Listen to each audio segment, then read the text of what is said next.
Awesome. All right, let's get started. We'd like to introduce ourselves. I'm Asiko Wijay, the CE Administrator. And I'm Joanna Truitt, Manager for Continuing Education and Experience. We anticipate our webinar today to be about 20 minutes. Before we get started, we have one housekeeping note. If you have a question you'd like to ask, please type it in the Q&A text box on the right-hand side of the screen. We'll address all questions at the end of the presentation.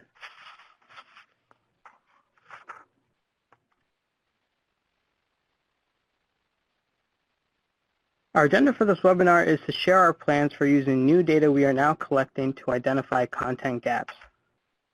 Also, give a rundown of our new updates to Find a CE program search function. Provide an update on CFP Board Ethics. Introduce our newest CE quality partner. Share our proposed policy change. And go over the 2018 CE sponsorship and program renewal process. Let's get started.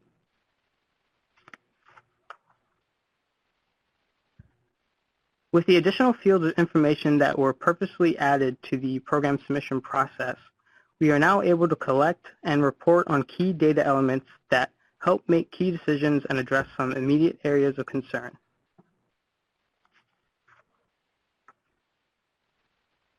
Before our deployment of the new CE Sponsor portal, we can only make assumptions as to the most popular domains and topics.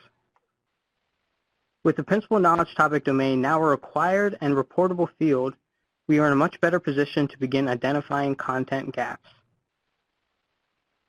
Of the programs submitted to date, we have found that 3 domains are prominently represented.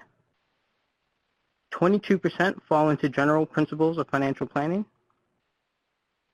21% in investment planning, and 20% in estate planning.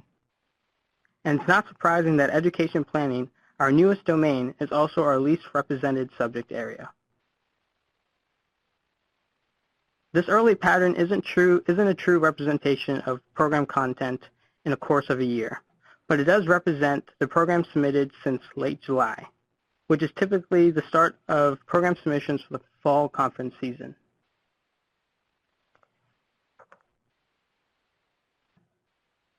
In the past webinars, we discussed an ongoing project of the Council on Education, CE and Quality Work Group. That project is now complete. The domain shown here is Education Planning. Working with subject matter experts for each domain, the CE and Quality Work Group reviewed and, if needed, added or revised the learning objectives and the level of complexity for each topic under the domain. In early 2018, we'll have this information available to all sponsors online. Once we have a few more months of data, we should begin seeing a more complete picture that will clearly illustrate our gaps. This information, coupled with the domain topics, learning objectives, and level complexity, will put us in a position to push this information out to our quality partners and CE sponsors in hopes of filling these gaps if it's financially viable for you to do so.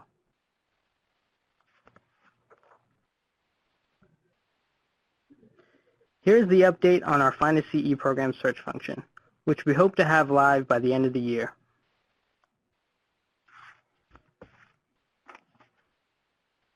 This is a view of Find a CE program from our test site. When a CFP professional selects the delivery format of either live or self-study, a second drop-down appears with a list of subtypes. In this instance, we search for live program conference sessions. I could narrow my search by adding in the sponsor name or topic. The objective of these enhancements is to provide our CFP professionals greater access to your courses. With additional data points you now provide during the program submission process, we are now able to provide CFP professionals more search criteria to help them narrow down their search for CE. The results page returned a listing of all programs in this category. When I selected a specific topic, the results I received provided more information, including the conference title and dates, location, and the URL to the conference registration page.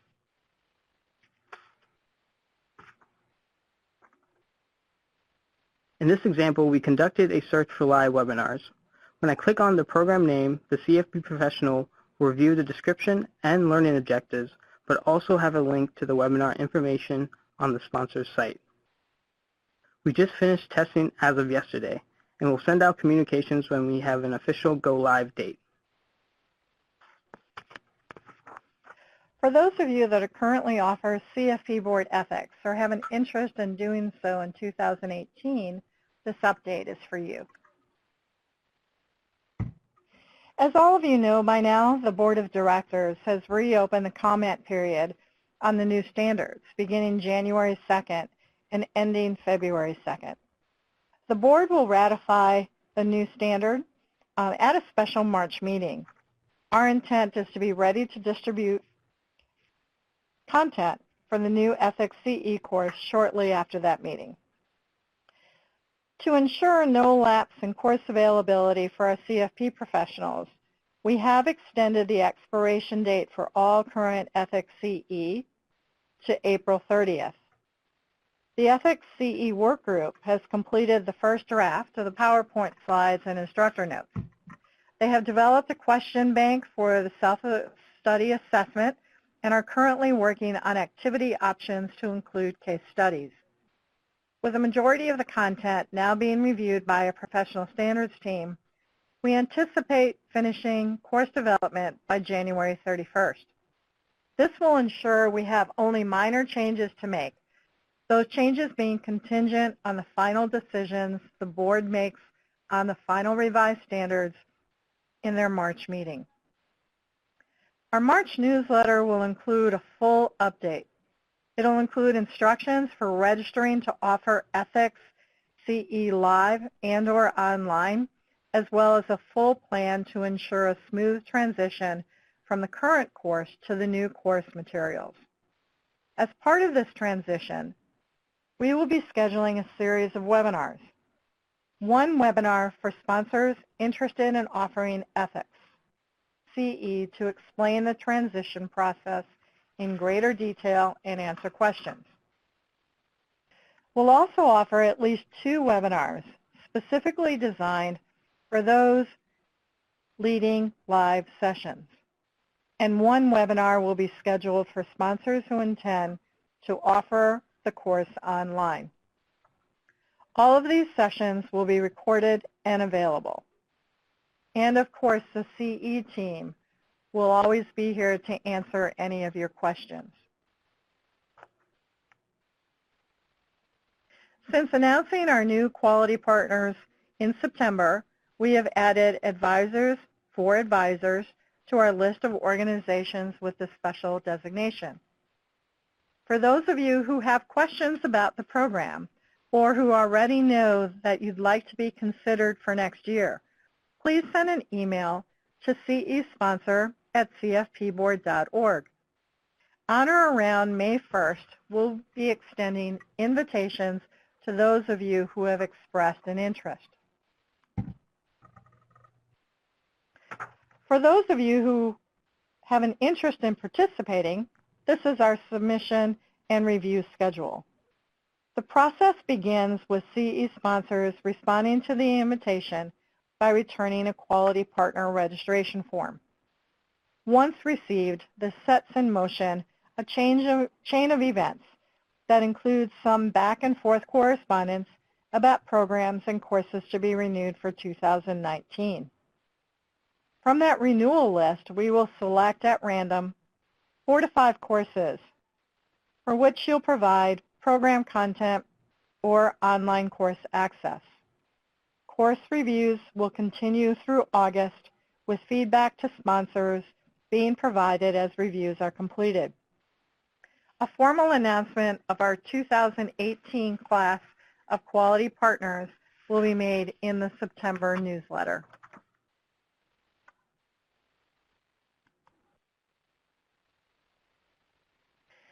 As we've referenced before, the Council on Education is continually reviewing current policies and practices in an effort to improve the quality of accepted CE. At their October meeting, the Council voted on a recommendation that will be considered by the Board of Directors at their February meeting. We wanted to give you a heads up on this specific recommendation, which, if accepted, will impact the final assessment requirement for self-study courses. The Council is recommending that the number of assessment questions per credit hour be reduced from 10 to 5. At the heart of this recommendation is the desire to promote quality over quantity, giving sponsors the opportunity to create substantive questions and to create question banks for their programs and courses.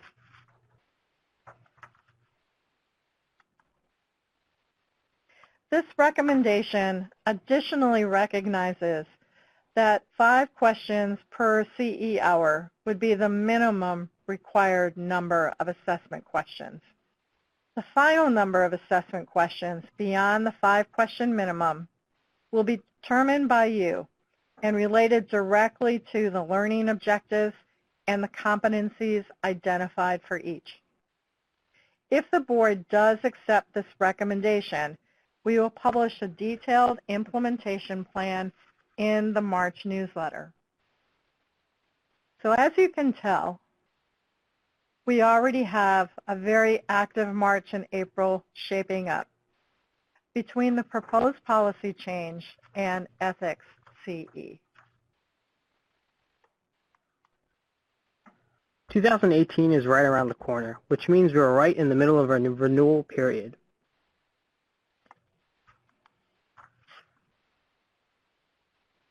We would like to thank all of you who have to date renewed your sponsorship and programs. For those of you who still need to complete this process, here is some information that will assist you in that task. For this year's renewal, programs selected as current and future years were identified by the system for renewal. They moved from your active tab to the Manage Program Renewal tab at the bottom of your sponsor management profile. This section populates only after you have paid your sponsorship renewal fee, so don't worry if you don't see them in your active tab. They are still active for this year. They just simply move to the renewal section. If you have a program that has not been selected that you would like to renew for 2018, then feel free to send an email to CE Sponsor and we will manually generate the renewal invoices for you.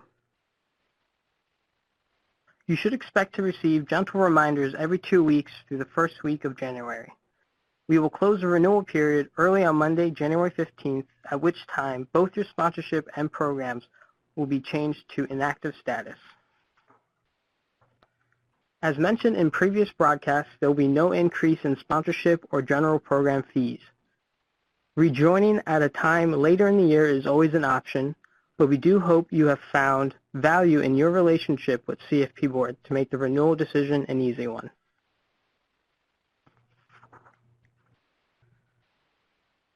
Once the renewal period is closed, we will provide you with a worksheet listing renewed programs that were submitted prior to July 20th. This worksheet will have several columns.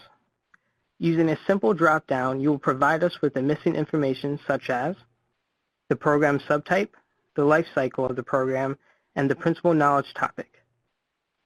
We will also have a column for you to add a direct link to the program registration page on your site so we can add it to our Find a CE program search function. This exercise will bring all of our programs up to date.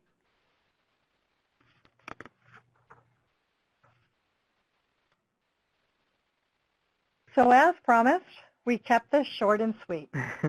We had a number of ideas and policy changes or potential policy changes that we wanted to share with you in this webinar and through the newsletter last week. And at this point, if you have any questions, we'll be happy to answer them for you. We do have 2 questions that have come in. The first question has to do with the ethics program.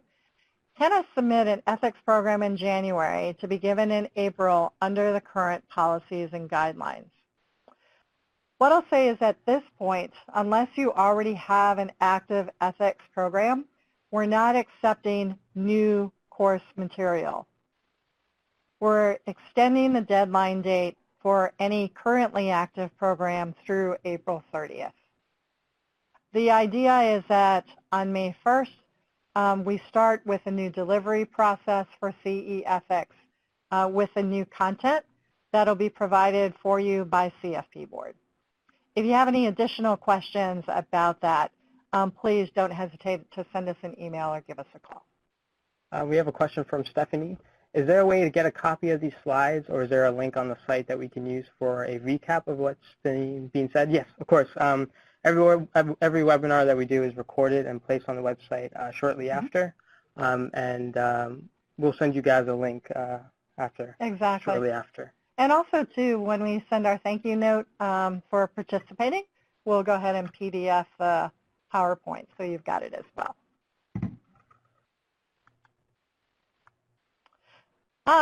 Good question, Andrea. When and how can we begin submitting courses for January 2018? Is that available after we renew? Yes, it is. So once you renew your sponsorship, if you go through the program application process, you'll notice that the program window is now listing the 2017 calendar year as well as the 2018 calendar year. So if you're looking to submit programs for 2018, you just simply select that calendar year. Yep. And actually, those reviews have been completed in 2 business days. Yeah. And we've had actually a couple hundred programs already submitted for 2018, which is great. So please get them in sooner rather than later. We'd love to be able to have them reviewed and accepted before the first of the year. So Dan asked, when is it anticipated that the final assessment 10 to 5 questions may be approved? We have been told, and we're keeping our fingers crossed, that the recommendation makes it to, in fact, we know that it will make it to the February board agenda. Hopefully they will have an opportunity to review the recommendation from the council, have the appropriate discussion, and then either accept or amend or possibly even reject the recommendation. But we are keeping our fingers crossed that by the time we get to March 1st, we'll know whether or not we'll have a change in that policy. We have already begin working on a transition plan, if you will, if in fact the recommendation is accepted. We have a question from Daniela. Will you have a list of recommended platforms for the self-study ethics course? We don't provide, we're Switzerland to a certain extent. Really the platform that you use for, a learning management system has to fit your business model. And so, again, we know that ASAE is an excellent source for different types of technology platforms, if you need to get a start. But again, we don't have one platform or the other that we recommend. On the website, and, what we could do is actually send a link and thank you note to that as well. We do have the criteria for the online ethics courses. So you'll know what kind of functionality we'll be looking for those online courses.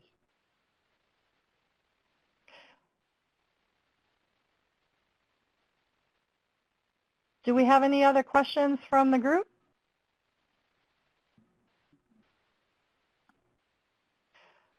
We promised that this would be a 20-minute webinar. And it is going on 2:20. So we were able to honor that promise. What we do want to do is we want to thank you very much for participating as always. And as we indicated earlier, a recording of this webinar will be posted online, most likely within a week or so. And we'll send that thank you out that we do after every webinar with a link as well as the PDF of the PowerPoint. And also we'll make sure that you have the link to the page where all of the information about the CE Ethics course is provided. In closing, the CE staff really wants to wish each of you and your families a wonderful holiday season. We appreciate the relationship that you've allowed us to develop with you over the year. And this concludes the December CE sponsor webinar. Thank you. Thank you.